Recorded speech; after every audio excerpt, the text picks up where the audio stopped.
दोस्तों नमस्कार, ये बात करते हैं कि निफ्टी कहाँ पे कामकाज कर सकती है मंडे के दिन और क्या जो है हमारा प्लानिंग होना चाहिए। देखिए निफ्टी के अंदर सबसे पहले जो है एक नया मंथ स्टार्ट होने वाला है ना, तो हम कहीं न कहीं 1 डे के टाइम फ्रेम 1 मंथ के टाइम फ्रेम से चालू करेंगे। देखना कि कैसे मार्केट जो है चल रही है। ये 3 मंथ्स का टाइम फ्रेम गलती से लग गया, 1 सेकंड रुकिएगा, ये मैं लगा देता हूँ यहाँ पे 1 मंथ का टाइम फ्रेम है ना। सो 1 मंथ के टाइम फ्रेम में डेफिनिटली मार्केट ने क्या किया है, एक कहीं न कहीं एक विदाउट बॉडी कैंडल बनाई है। अब मार्केट चाहे तो ये जो कैंडल है पर्टिकुलरली है ना महीने का, अब महीना तो खत्म हो गया है ना, क्योंकि ये जो है ये खत्म हो गया, जो है आपका अगस्त महीना तो खत्म हो गया। अभी कौन सा महीना है, अभी जो है अभी सितंबर महीना स्टार्ट हो, तो सितंबर महीने में क्या हो सकता है। देखिए मार्केट को ना यहाँ पे अगर मैं देखने की कोशिश करूँ तो यहाँ पे दो चीज़ें पॉसिबल है। मार्केट यहाँ पे एक ग्रीन कैंडल बना सकती है फिर से फर्दर, क्योंकि सेकंड मार्केट जो है इस तरीके से आ रही है, तो एक एक फर्दर ग्रीन कैंडल यहाँ पे बन सकती है। दूसरी मार्केट जो है यहाँ पे इस तरीके से अगर गैप डाउन खुल जाती है किसी रीजन से, मार्केट जो है यहाँ पे एक रेड कैंडल बना सकती है। तो इसका मतलब ये है कि मार्केट के अंदर ये जो आने वाला हफ्ता है और ये जो आने वाला महीना है ये ट्रेंडिंग हो सकता है ना।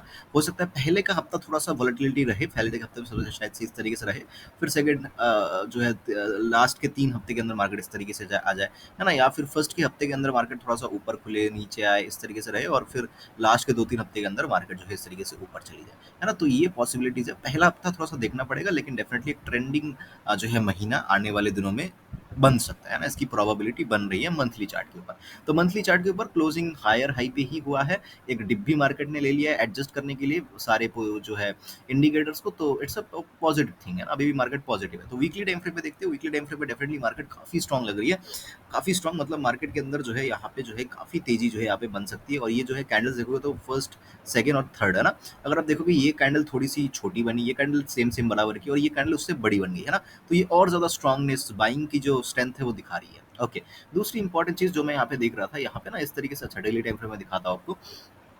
ये देखो डेली टाइम फ्रेम में क्या दिख रहा है मुझे, तो डेली टाइम फ्रेम पे मुझे इस तरीके से ट्रेंड लाइन बनती हुई नजर आ रही है, राइट। तो मुझे ऐसा लग रहा है कि मार्केट जो है इस ट्रेंड लाइन तक ही जा सकती है आने वाले दिनों में, राइट।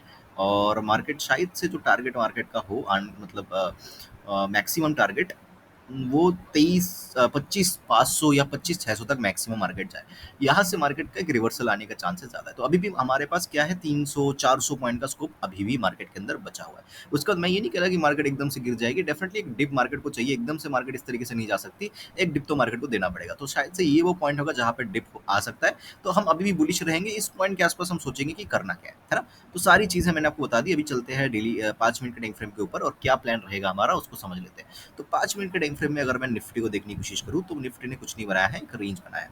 मैंने आपको हमेशा समझा, जब भी फ्राइडे के दिन एक रेंज बनता है तब क्या होता है, सेलर्स जो है यहाँ पे इनसिक्योर हो जाते हैं ना, क्योंकि उनको उनको पता है कि जैसे ये रेंज टूटेगा हमको अपने पोजीशंस को निकालना पड़ेगा और शॉर्ट कवरिंग देनी पड़ेगी। तो ये एक सेलर के लिए जो है एक नेगेटिव मार्केट है। तो अब देखना पड़ेगा मंडे के दिन क्या होता है। देखिए मेरे लिए मार्केट अगर कहीं ना कहीं इसी रेंज के अंदर खुलती है, ध्यान से सुनिएगा, अगर इसी रेंज के अंदर मार्केट खुल जाती है गलती से इसी रेंज के अंदर, तब आपको एक चीज करनी पड़ेगी, क्या, आपको कॉल ऑप्शन और पुट ऑप्शन को देखना पड़ेगा। कौन सा? अब देखो मार्केट ने आज कहाँ पे लो लगाया 270 का, मार्केट ने आज कहाँ पे जो है लो लगाया है, हाई लगाया 270 का, लो लगाया 210 का, तो इसका मतलब 250 का कॉल पुट दोनों यहाँ पे सेल होकर रखा होगा। तो निफ्टी का 250, सॉरी 25,250, राइट, 25,250। पहले कॉल को देखते हैं, कॉल के अंदर क्या हुआ। ओके, कॉल के अंदर मार्केट एक जगह पे रुकी हुई है, कुछ और दिख रहेगा कॉल के अंदर, एक बार डेली टाइम फ्रेम पे देख लेंगे, क्योंकि कभी कभी रजिस्टर, ओके, तो कॉल जो है अब काफी ज्यादा स्पाइक कर रहा है। ओके, सो डेफिनेटली ये जो कॉल है, ये कॉल चल रहा है आपका 150 रुपए के आसपास, ठीक है।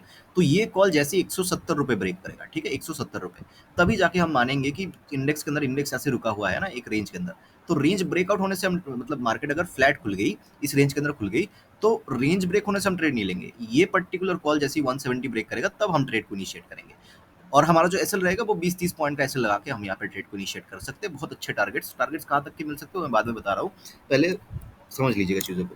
फिर 25,250 का पुट भी देखना है हमें, 250 का पुट। ओके, सो पुट के अंदर अगर आप देखोगे तो कॉल एक जगह पे रुका रहा, लेकिन पुट काफी तेजी से नीचे आया है ना। तो पुट के अंदर हमें अगर ट्रेड लेना भी है ना, तो कहीं ना कहीं अगर मैं देखने की कोशिश करूँ पुट को, आज कौन सा डे था, आज था फ्राइडे का दिन, और फ्राइडे के दिन मार्केट स्टार्ट हुई लगभग लगभग इस पॉइंट के आसपास से, है ना। सो मार्केट क्या हुआ, मार्केट तेजी से नीचे आई, नीचे आई, नीचे नीचे आई। ओके, और यहाँ पे अगर आप देखने की कोशिश करोगे तो पुट के अंदर ये जो पॉइंट है, ये काफी एक अच्छा, जैसे इसको ब्रेक किया है ना सेलर ने, तो सेलर ने यहाँ पे काफी क्वांटिटी बेची होगी, तो इसका मतलब ये है कि पुट एकदम से स्पाइक नहीं कर सकता। पुट कहीं न कहीं 150 के आस-पास आने के बाद यहाँ पर रिजेक्ट ज़रूर होगा।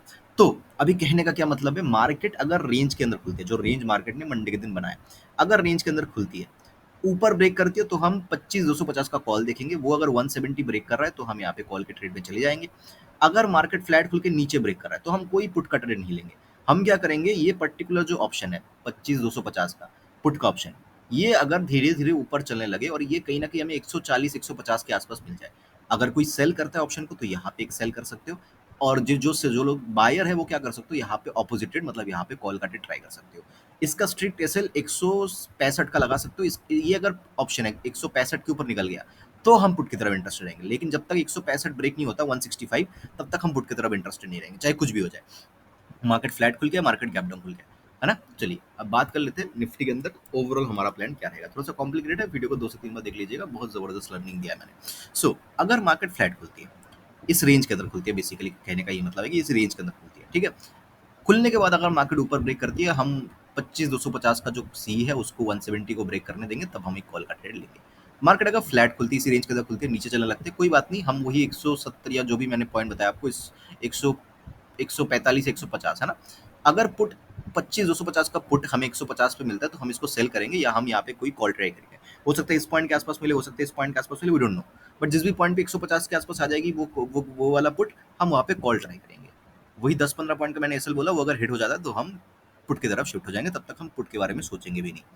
अब मार्केट अगर गैप डाउन खुलती है, स्ट्रैटेजी सेम रहेगी, वही 150 160 जो भी पॉइंट मैंने बोला आपको, उस पॉइंट के आसपास मिलेगी पुट हमें, तो पुट को सेल करेंगे या कॉल को बाई करेंगे। अगर ये हमारा एसएल 165 तो शायद से मैंने बोला है, वो अगर ब्रेक हो जाता है, तभी हम जाके कॉल की जो है पुट की तरफ बैठेंगे, नहीं तो नहीं बैठेंगे। सिंपल सा सिनेरियो है। अभी बात आती है मार्केट अगर जो है गैप अप खुलती है। देखिए गैप अप अगर खुलती है तो फर्स्ट कैंडल बनने देना।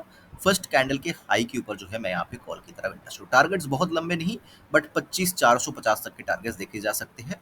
ये मैं मैक्सिमम जो है मार्केट के अंदर देख रहा हूँ। अगर मार्केट गैप अप खुलती है मतलब इस रेंज के ऊपर खुल जाती है, तो वेट करना, ठीक है, वेट करना, एक कैंडल बनने देना, फर्स्ट 5 मिनट्स का कैंडल बनने देना, उसके हाई के ऊपर ही कॉल की तरफ मैं इंटरेस्टेड रहूंगा। लेकिन अगर मार्केट गैप अप खुली और खुलती नीचे आने लग गई, तब भी मैं कोई जो है यहाँ पे पुट का ट्रेड नहीं लूंगा, है ना? मार्केट को मैं आने दूंगा, वही 150 160 का लेवल जो है मैं मेरे लिए इंपॉर्टेंट रहेगा पुट के अंदर। वो जैसे ही आएगा मैं वहाँ पे एक कॉल ट्राई करना पसंद करूंगा। हो सकता है मार्केट यहाँ पे खुल के बहुत तेजी से फिर बहुत तेजी से ऊपर चली जाए, है ना? एक वी शेप मार्केट जो है हो सकती है, बन सकती है, इसमें कोई दो राय नहीं है। तो इसको ध्यान में रखते हुए मैं थोड़ा सा पुट को अवॉइड करने की कोशिश करूंगा। हाँ, मार्केट एक दिन दिखा देगी, ठीक है चलो मैं बियरिश हो गई हूँ, मार्केट ने नीचे क्लोजिंग कर दिया, तब हम आने वाले दिनों में पुट की तरफ सोच लेंगे। लेकिन मार्केट ऊपर ऊपर ही बनी जो है यहाँ पे बनी हुई है और ऊपर की तरफ ही मार्केट ट्रेड कर रही है, तो हम अचानक से जो है यहाँ पे पुट की तरफ नहीं सोचेंगे। ये ओवरऑल एनालिसिस रहेगी मेरी निफ्टी की। आई होप कि वीडियो आपको अच्छा लगा होगा। मुझे सुनने के लिए आपका बहुत बहुत धन्यवाद।